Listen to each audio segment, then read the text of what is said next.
guys! Good morning! Grabe!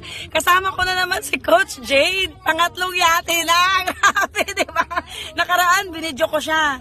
So ngayon, grabe, message niya sa inyo bilang full-timers katulad niya at 23 years old. Oh, hello, good morning to everyone. Welcome sa grupo natin. Grabe po, pangatlong yate ka na po ito. At libre po yun. Ganun po kaganda. Katawin mo lang talaga.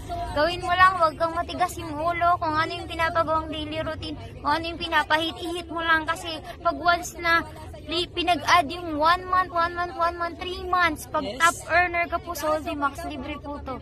Okay? Wala kang babayaran. Ganun kaganda, di ba? Pero kayo mo, kung saan na po kami nangarating sa susunod next month, magbubura kayo pa. Diba? Wow. So, kagandahan nun, bata ka pa, humataw ka na. Huwag mong intayin yung katulad ko kasi, ano ako, mabagal. Alam niyo kung bakit? Kasi, na-realize ko lang na dapat ka palang magseryoso nung namatay yung tatay ko.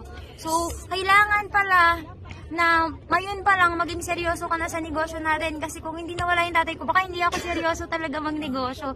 So, ayun, wag mo hintayin na mawala yung magulang mo, kailangan gawin mo na to kasi tandaan mo, ikaw bata pa, pero sila tumatanda na po yan. Wag mong hintayin na tsaka ka lang babawi pag wala na sila.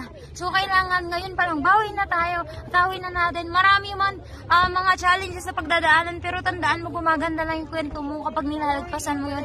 Tumuloy ka lang, wala kang ibang choice kundi magtuloy-tuloy, never ever quit para sa susunod kasama ka na natin at ma-awardan tayo malapit na maging millionaire circle. Yun, yes, so yun lang. thank you Coach Jade.